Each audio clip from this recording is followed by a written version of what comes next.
Hey everyone, what's up? Welcome to my video. I'm really mixing things up today. Recording at a totally different angle. I'm like sitting on my desk instead of sitting at my desk chair. So, yeah, enjoy the new perspective. Ooh. Anyway. Video. I actually do have content, I promise. So, as you know, I didn't make a video last week. And no, this is not just a video apologizing for not making a video last week, don't worry. I promise there is content. But this is segue. Because I was thinking about how I said one video each week. And there's apparently a study, I couldn't find the study, but Mika Kitty mentioned it in one of her videos about how in her New Year's resolution video, which I will link to, I'm not sure where I am relative to the screen, so somewhere in the sides probably, or maybe on the top or down, I'll link to it. That when we make goals, we're actually less likely to follow through with those goals if we tell people about it. So when I tell you, hey, here's what I'm gonna do, and you're all like, oh, that's awesome, in the comments, and hit me up on Facebook and all that, which none of that happened, but I'm going to assume that you intended to. When all that, the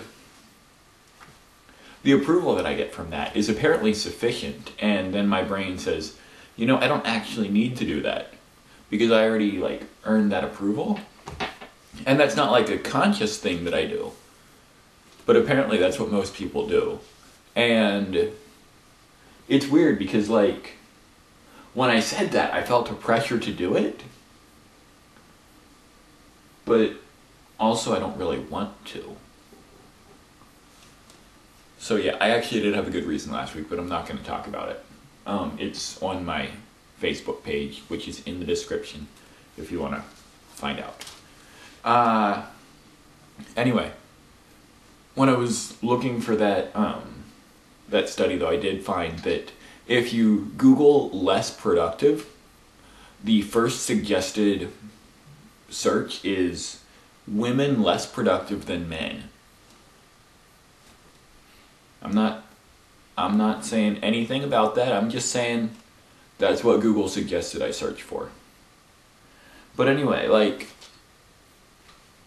it's funny to me that, when I tell you my goal, I'm like, oh, now I don't want to do it. But some people are like, oh, now I have to do it.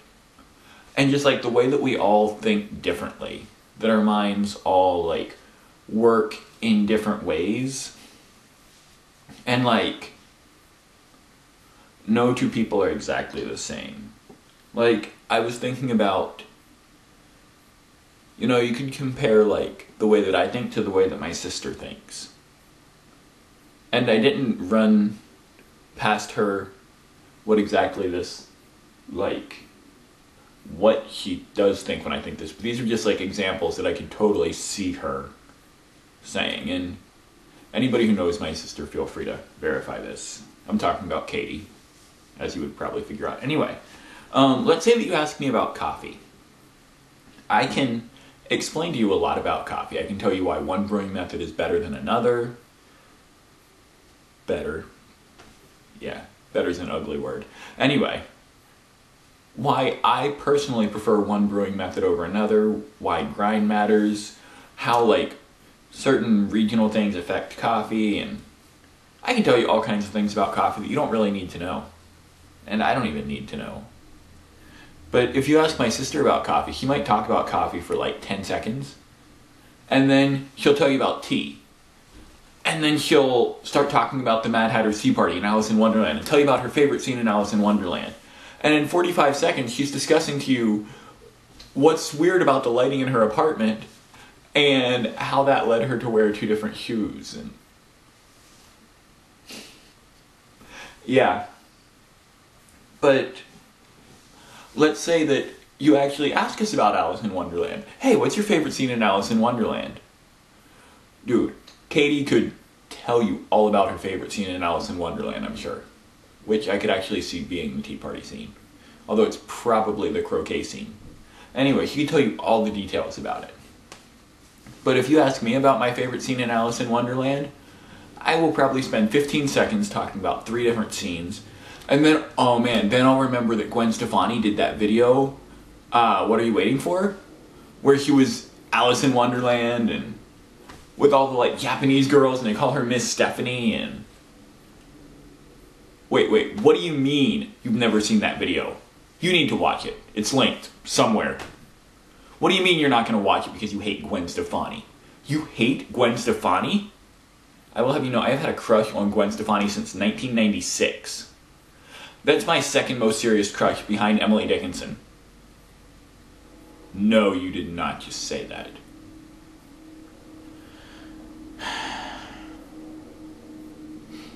Much madness is divinest sense to the discerning eye. Much sense, divinest madness. 'Tis the majority. In this, as all, is true. Assent and you are sane. Demur, and you're straightway dangerous and handled with a chain. Emily Dickinson. Yeah. Anyway, so what's the point of this? You know, I was just really thinking about like how relationships are difficult because, like one of the reasons being because we don't all think the same. Like we have trouble communicating. And communication is just hard because, like if we all thought the same, I could say like 2 words and you would totally know what I was talking about. But instead I have to like explain things and, you know, relationships take work and communication. Okay, sorry, I heard the doorbell and I got distracted. Because generally if someone is coming to my house to see me, they will call or text me. And if they're coming to see one of my roommates, they will call or text them. So, doorbell usually means it's a package. Mail, UPS, whatever. It's a package. And I was like, did I forget that I ordered something? Maybe I have a book coming. It was a package, but it was for my roommate.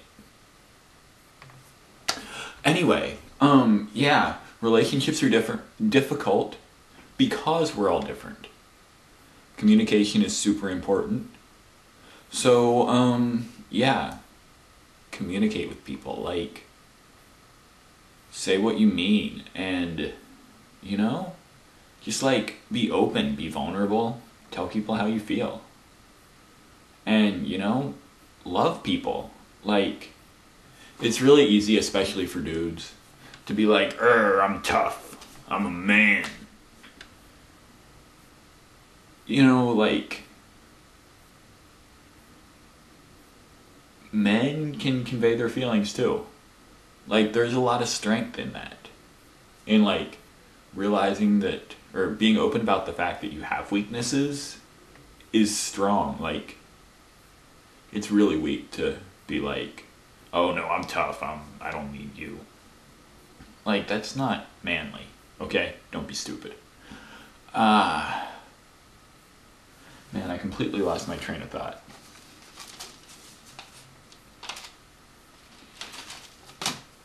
So yeah, I guess that was really what I wanted to talk about though, was just like communicating, and I guess that's kind of why I like doing these videos, like doing my blog. Like, it gives me a good platform to communicate to people a lot of the stuff that I'm thinking about. So I'm really thankful for everyone who watches it and everyone who reads my blog and all that. So yeah, cool. One other thing that I did want to talk about a little bit, which has nothing to do with the topic of this video, is my most recent food obsession, ube. Purple yam. I'll put a link to like the YouTube? To the Wikipedia article in the description maybe. But yeah, it's delicious. If you live in Seattle, go to Delight Bakery in Beacon Hill. Buy this stuff. It is amazing. If you don't want to go to Beacon Hill because you're stupid, then go to Full Tilt Ice Cream. Get the ube ice cream. If you go to the Full Tilt in Columbia City, they have a Jurassic Park 2 arcade machine, which is awesome. I beat it like a month ago. No bigs. Yeah. But if you go to Columbia City and you don't want to go to Beacon Hill, what to tell you. Columbia City's also awesome, but yeah. All right, so that's about all I have to say today. Favorite this video, comment on this video, subscribe, share this video with your friends, read my blog, like my Facebook page. Yeah, cool. See ya. Have a good week. Go eat some ube.